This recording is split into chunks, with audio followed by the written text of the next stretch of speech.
Teman-teman, sekarang kita masuk ke problem 3 dan problem 4 ya. Untuk problem 3 ini aku bacain dulu. Grande Ink merupakan sebuah perusahaan yang menjual berbagai macam jenis kopi. Berikut adalah laporan posisi keuangannya.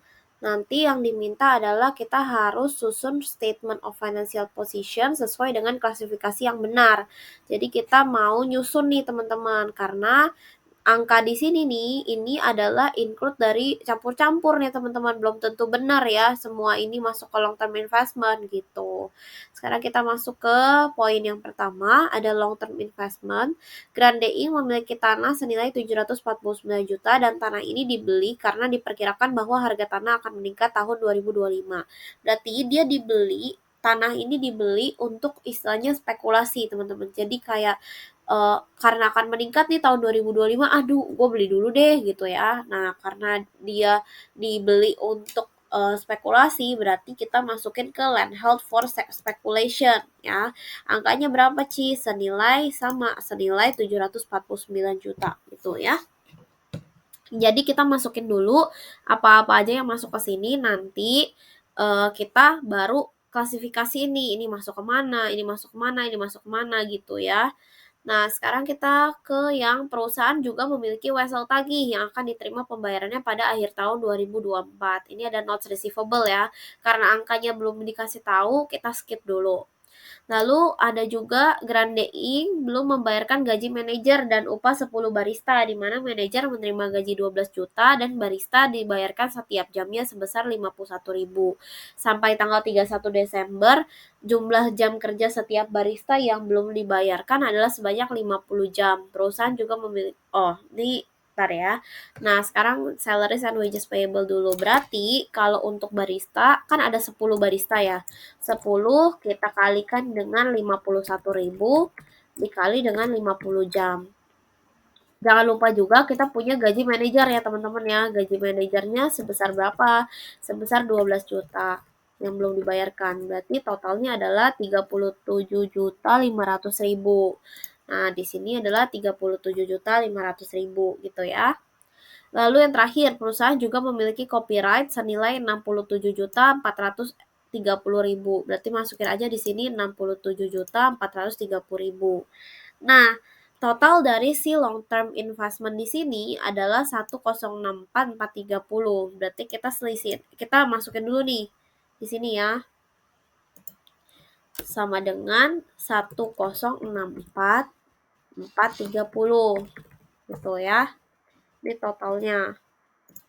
Nah, karena kita mau cari angka si notes receivable, kita kurangin aja langsung 106.430 ini, kita kurangin dengan 749, kurangin 37, kurangin 67.430 gitu ya. Kita kurangin dulu 1064 ini, dikurang 749, kurang 37, kurang 67.430. Dapatnya adalah 210.500.000 untuk angka si notes receivable-nya. Gitu ya teman-teman ya. Sekarang kita ke yang nomor 2, property, plant, and equipment. Terdiri atas tanah yang digunakan untuk kegiatan operasi. Berarti ini land aja ya. Land, lalu ada bangunan yang sedang dalam, aku belum highlight. Lalu ada bangunan yang sedang dalam proses pembangunan. Senilai berapa? 436.500. Nah, ini masukin nih, karena land belum ada angkanya, kita skip dulu. Lalu ada construction in progress ya, namanya senilai 436.500, langsung masukin aja. Lalu ada OSDD, Ordinary Share Dividend Distributable, sebesar 546.350, langsung masukin aja lagi ya, 546.350.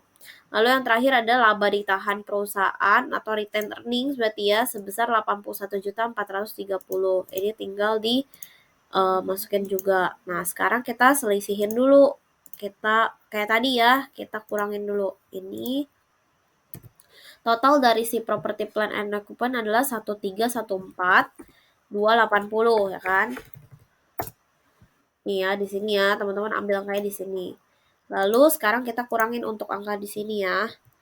1314 dikurang 436 dikurang 546 dikurang 81. Dapatnya adalah 250 juta untuk si land-nya. Itu ya. Lalu sekarang kita ke nomor 3. intangible asset.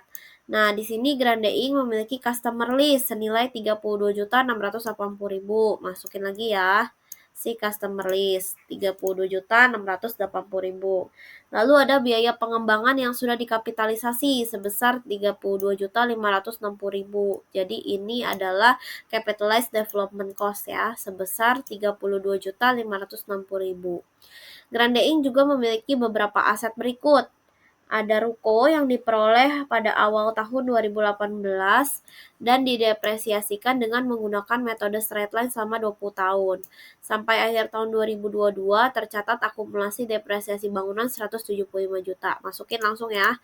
Accumulated depreciation building adalah sebesar 175 juta. Angkanya dari mana? Teman-teman mungkin bisa hitung manual ya. Dari cost-nya. Cost-nya nanti sebesar berapa? Kita lihat lagi sebentar.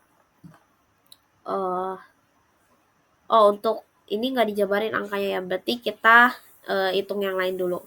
Ada yang namanya mesin di sini. Mesin diperoleh 1 Juli 2022 dengan nilai buku 153.900. Langsung masukin aja 153.900. Disusutkan dengan metode unit aktivitas di mana kapasitas produksi mesin sebanyak 5.000 jam dan pada tahun 2022 mesin sudah digunakan selama 950 jam. Teman-teman kalau misalnya nggak mau pusing hitung si depresiasi building, langsung masukin aja angkanya ya, 175 juta yang udah dikasih tahu ini. Gitu. Lalu sekarang kita ke other asset nomor 4. Grande Ink memiliki kendaraan yang akan dijual senilai 230 juta, berarti vehicle held for sale. Angkanya sebesar berapa? Masukin aja 230 juta. Lalu ada investasi pada Lateco sebesar 127.800.000, di mana merupakan investasi non-trading ya. Non-trading. Nah, berarti investment in Lateco sebesar 127.800.000. Lalu juga piutang usaha senilai 53.729. Masukin lagi 53.729. Nah, terakhir adalah pinjaman dari bank CBMB. Berarti ini bank loan ya. Bank loannya belum dikasih tahu angkanya berapa. Kita lihat angka other asset di atas. Other asset adalah 625.029 ya. Berarti teman-teman bisa kurangin nih. Sebentar. Berarti teman-teman bisa masukin aja dulu. Other assetnya 625.029 gitu ya. Nah, untuk angka di sini teman-teman kurangin 625 dikurang 230 dikurang 127 dikurang 53. Dapatnya adalah 213.500.000 untuk bank loan-nya. Gitu ya. Untuk yang tadi, yang intangible asset juga sama, teman-teman kalau mau cari nilai si cost buildingnya, teman-teman kurangin dari yang tadi ya, intangible asset totalnya berapa? Totalnya adalah 394.140 gitu. Nanti teman-teman kurangin sendiri ya. Oke, selanjutnya kita ke current asset. Di current asset terdiri dari iklan dibayar di muka dengan nilai lebih rendah 2680 dari customer list. Berarti teman-teman langsung masukin nih. Iklan dibayar di muka berarti prepaid advertising ya. Prepaid advertising dibilang 2680 lebih rendah dari nilai customer list. Tadi customer list itu nilainya 32.680.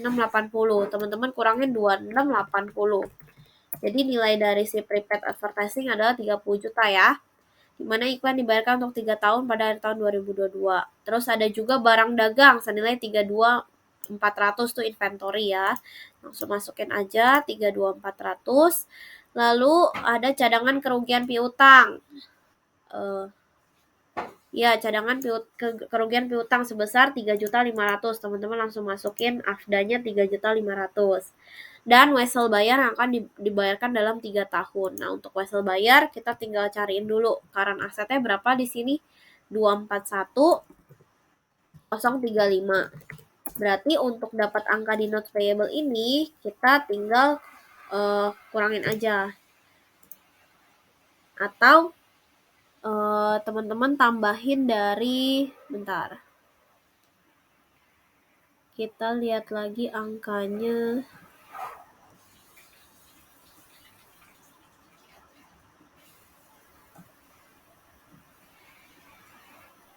Atau ini teman-teman kalau nggak mau begini, teman-teman kurangin dulu aja ya, bentar.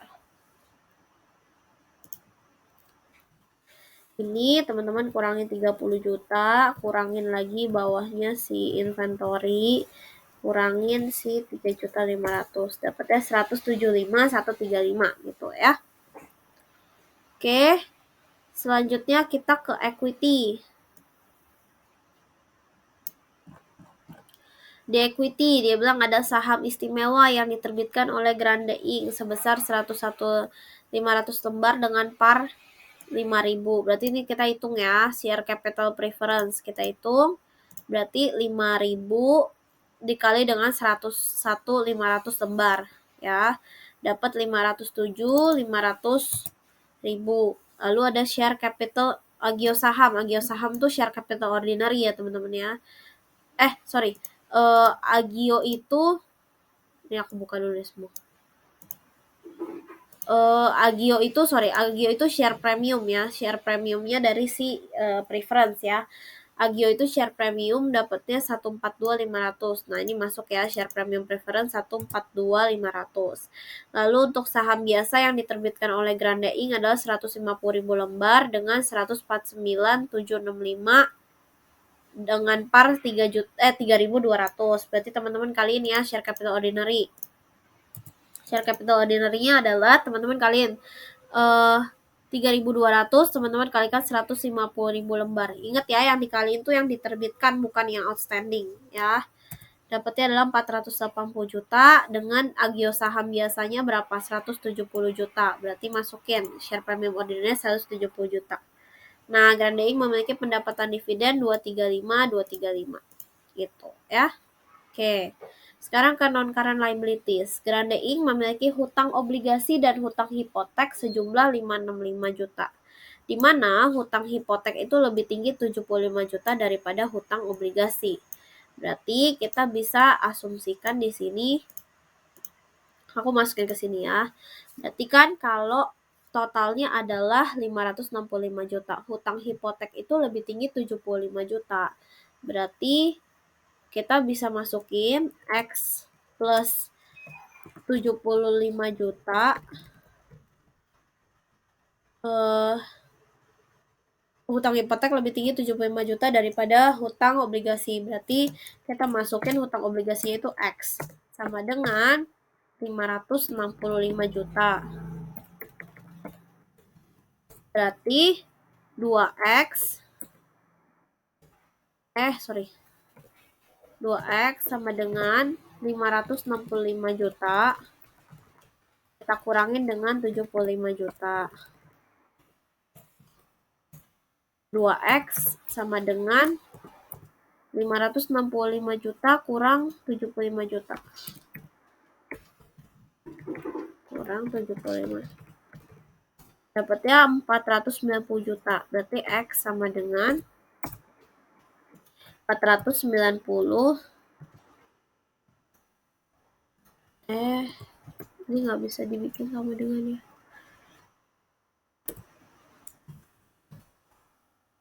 Dibagi 2. K26. 245 juta. Berarti untuk si hutang obligasinya itu 245 juta. Kalau 2X berarti kan 490 juta ya.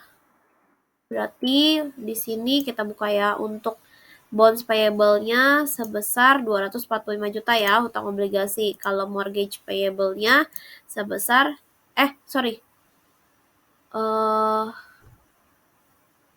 kalau mortgage payable kita belum hitung ya. Berarti kalau mortgage payable hutang hipotek lebih tinggi 75 juta. Berarti kita tambahin aja X. X-nya tadi 245 juta ya. Berarti kan X plus 75 juta.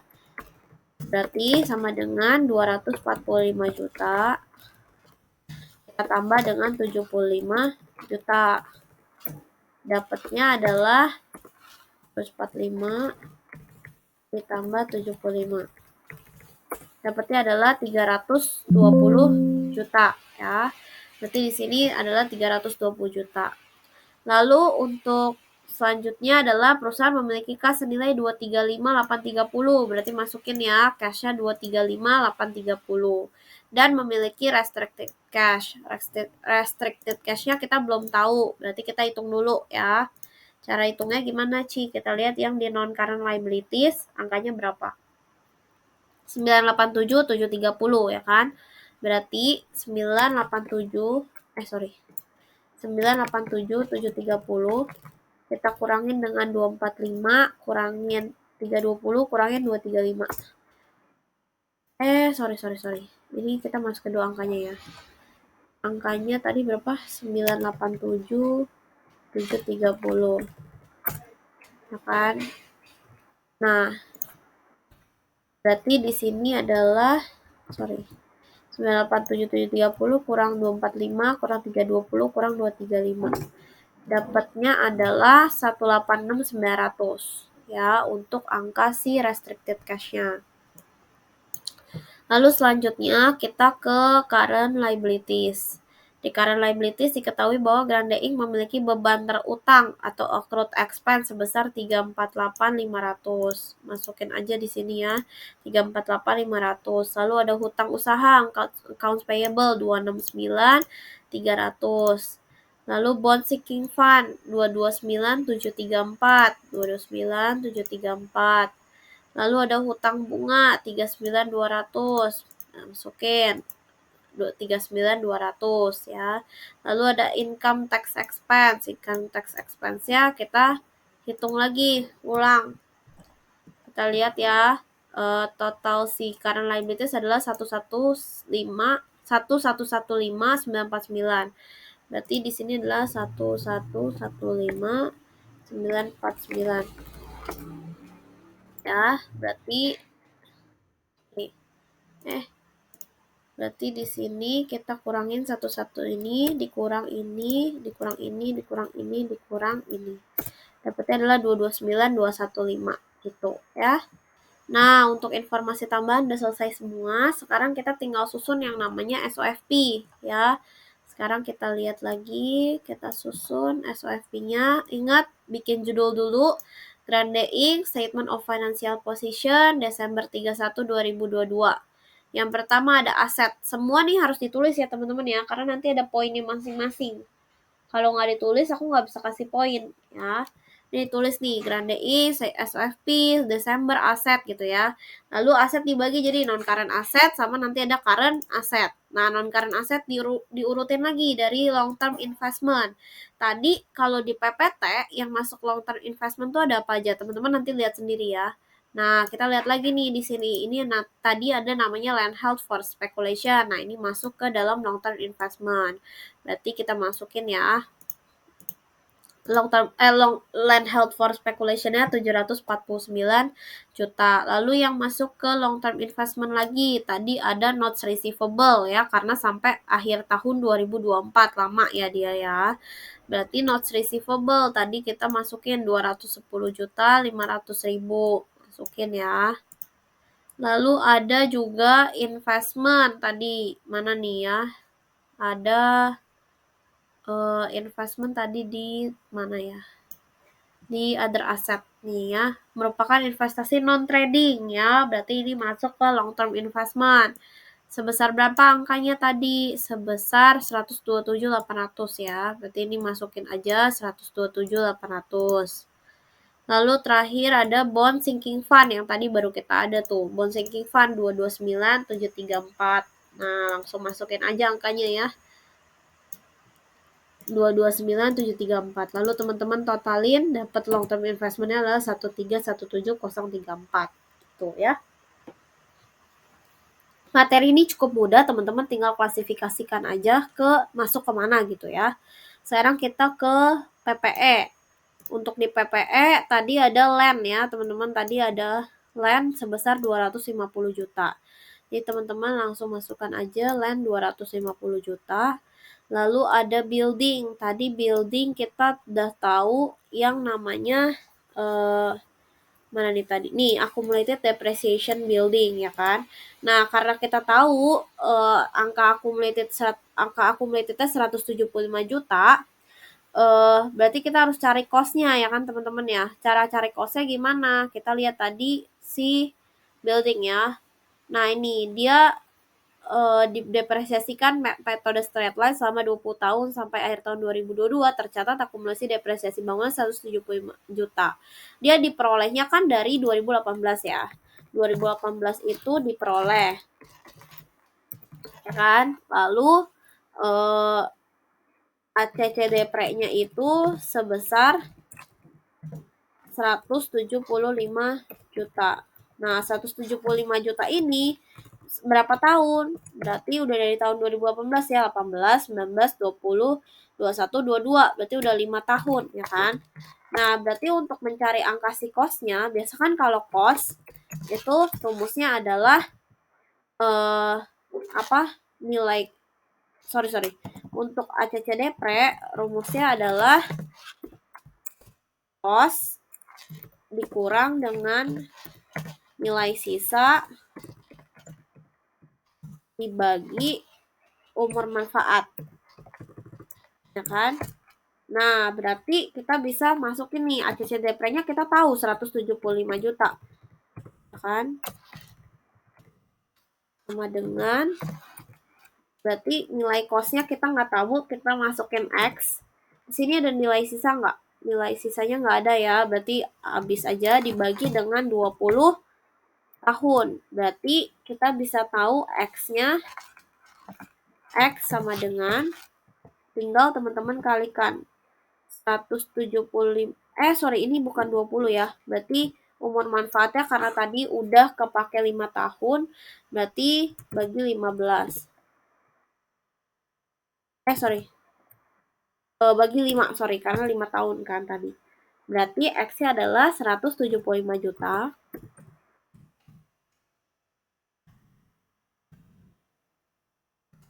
dikali 5.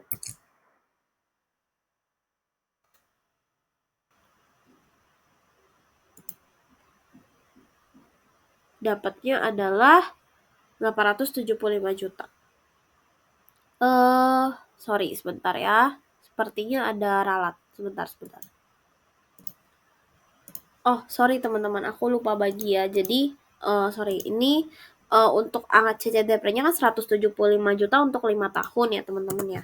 Berarti untuk angka ACC depre di sini karena itu untuk 5 tahun, kita bagi dulu per tahun ya. Berarti 175 juta dibagi dengan 5 tahun, dapatnya bagi 5, dapatnya adalah 35 juta 1 tahun ya.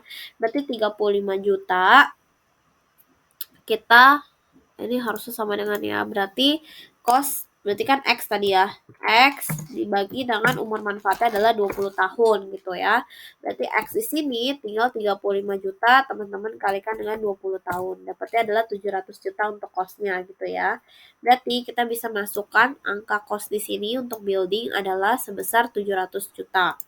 Lalu accumulated-nya tinggal teman-teman masukkan dari yang tadi sebesar 175 juta. Teman-teman jangan lupa selisihan ya, karena di sini harus net. Jadi building harus dikurang dengan accumulated depreciation ya. Begitu juga dengan aset yang lain harus dikurangi dengan accumulated depreciation ya gitu ya. Berarti untuk angka di sini adalah 525 juta. Lalu ada mesin tadi ya, mesin nilai bukunya 153.900 ya kan. Mana nih tadi mesin ya. Nah, mesin book value-nya adalah 153.900. Disusutkan dengan metode unit aktivitas di mana kapasitas produksi mesin sebanyak 5.000 jam pada tahun 2022. Mesin sudah digunakan selama 950 jam. Berarti yang teman-teman bisa hitung adalah jangan teman-teman masukin ke sini ya. Jangan langsung masukin ke si cost-nya sebesar 153.900 karena 153.900 itu adalah nilai dari book value gitu ya. Berarti kita harus cari dulu nih sebenarnya angka accumulated depreciation-nya berapa, baru kita bisa tahu cost-nya berapa. Nah, cara carinya di sini aku udah bikinin rumusnya ya. Kita lihat dulu untuk angka perolehan dari si cost dari si mesinnya tersebut. Bentar ya, aku bukain Excel yang lain.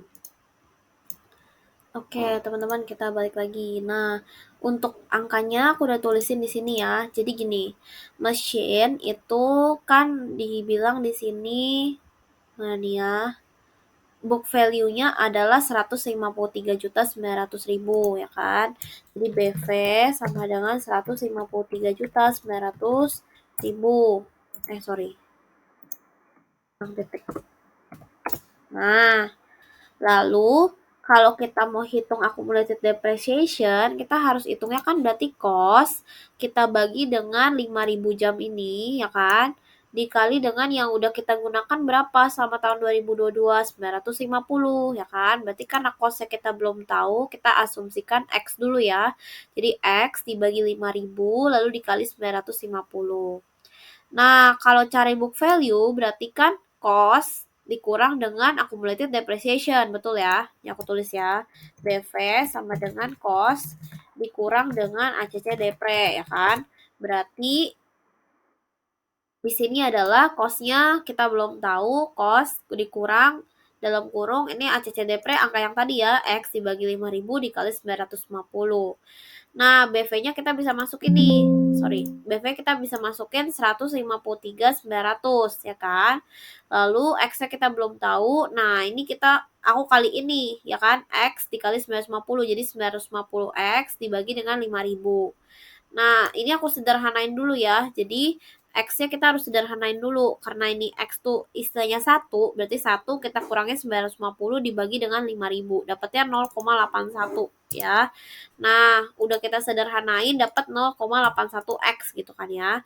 Berarti istilahnya 153.900.000 ini sama dengan 0,81 X. Berarti untuk dapat X kita tinggal masukin berarti 153.900.000 kita bagi dengan 0,81 ini ya kan buat dapat X. Dapatnya adalah 190 juta. Jadi 190 juta ini adalah angka dari cost-nya gitu ya. Jadi kalau mau hitung ACC depre gimana? Berarti tinggal si cost-nya 190 juta kita bagi 5.000 kita kali dengan 950. Dapat untuk ACC depre-nya adalah 36.100 gitu ya teman-teman ya cara perhitungannya. Berarti kita masukkan di sini untuk mesinnya 190 juta, ACC depre-nya adalah 36.100, book value-nya 153.900 gitu ya. Lalu tadi ada construction in progress ya teman-teman ya. Ada construction in progress sebesar 436.500 kita masukkan juga ke sini ya 436.500. Lalu kita totalin juga angkanya adalah 136.400. Selanjutnya kita ke intangible asset. Di sini ada tadi copyright. Mana copyright nih? Ini aku kuning-kuningin ya udah ya kali ya biar gampang. Notes receivable tadi udah. Copyright nih, ini copyright ya, 67.430.000 ya. Oke. Selanjutnya tadi kita land udah, construction in progress udah. Terus apa lagi tadi? Nah, ini ada customer list 32.680.000. Masuk ke sini ya, customer list 32.680.000. Lalu ada capitalized development cost. Ini juga masuknya ke sini ya, 32.560.000. Total dari intangible sendiri adalah 132.670. Sabar, aku kuning-kuningin yang tadi udah. Building machine. Lalu tadi ada apalagi investment in Lateco udah. Terus bond sinking fund tadi udah. Lalu ada apa lagi tadi? Udah kayaknya udah segitu doang ya. Oke, selanjutnya kita ke other asset. Nah, di other asset ini kita masukin yang tadi masuk ke dalam kelompok other asset ya. Nah, tadi ada restricted cash. Restricted cash masuk ke namanya other asset. Ya, tadi ini ya. Ini masuk ke restricted cash sebesar 186.900.000. Nih ya. Lalu ada prepaid advertising. Prepaid advertising. Nah, ini ya, masuk ke other asset 30 juta. Nah, cuma teman-teman kenapa dibagi nih? Ada yang masuk ke other asset, ada yang masuk ke current asset. Kita lihat lagi ya untuk ketentuan si prepaid advertising. Tadi prepaid advertising ada di current asset. Nah, terdiri dari iklan dibayar muka dengan nilai rendah 26 dari customer list, di mana iklan dibayarkan untuk 3 tahun pada akhir tahun 2022. Berarti istilahnya kita bagi proporsi nih teman-teman untuk yang tahun ini sama yang masih 2 tahun kemudian gitu ya. Untuk yang tahun ini nanti kita masukin langsung ke si current asset, tapi untuk 2 tahun kemudian kan totalnya 3 tahun ya. Untuk 2 tahun kemudian kita harus masukin ke namanya other asset karena dia masih lama kan. Berarti dikali 2/3 dapatnya 20 juta ya. Dari total tadi ya 30 juta kita kali ke tadi ya mana nih prepaid advertising. Nah, 30 juta kita kalikan dengan 2/3 dapatnya 20 juta. Lalu tadi ada vehicle held for sale ya sebesar 230 juta. Masukkan ke sini 230 juta. Totalin total other asset adalah 436.900. Lalu teman-teman totalin semua non current asset. 3252004. Nah, sekarang kita ke namanya current asset. Nah, di current asset kita lihat lagi ada prepaid advertising yang tadi ya, teman-teman ya. Tapi tinggal sisa 10 juta hanya yang untuk tahun ini aja. Terus juga ada inventory. Inventory tadi kita lihat inventory di sini ya, ada sebesar 32.400.000. Lalu ada accounts receivable. Nah, ini sebesar 53.729. Lalu ada AFDA, allowance for the full account. AFDA-nya nah ini ya sebesar 3.500.000. Lalu ini harus net off ya, berarti ya accounts receivable dikurang AFDA dapatnya segini 50.229 ya. Lalu terakhir ada cash. Cash senilai 235.830. Masukin ke sini 235.830. Total current asset adalah segini ya. Lalu teman-teman tinggal totalin. Total aset adalah total non current asset ditambah dengan total current asset. Jadi dapatnya adalah 35.80.463. Lalu selanjutnya kita ke liabilities and equity ya. Ini teman-teman tinggal masukin aja angkanya. Nah, untuk si share capital preference tadi kita udah hitung ya sebesar 507.500. Oke, masukin ke sini 507.500. Lalu ada share capital ordinary, masukin juga 480 juta tadi ya. Terus ada share premium preference 142.500, masukin juga share premium preference 142.500. Lalu ada namanya OSDD tadi nih ya 546.350. Masukin juga 546.350. Lalu ada share premium ordinary tadi ya 170 juta. Masukin juga 170 juta. Nih ya. Lalu ada retain earnings. Retain earnings sebesar 81.430.000. Berarti masukkan di sini ya 81.430. Lalu kita ada namanya treasury share teman-teman. Treasury share-nya kita hitungnya dari mana? Kita lihat lagi. Nih karena tadi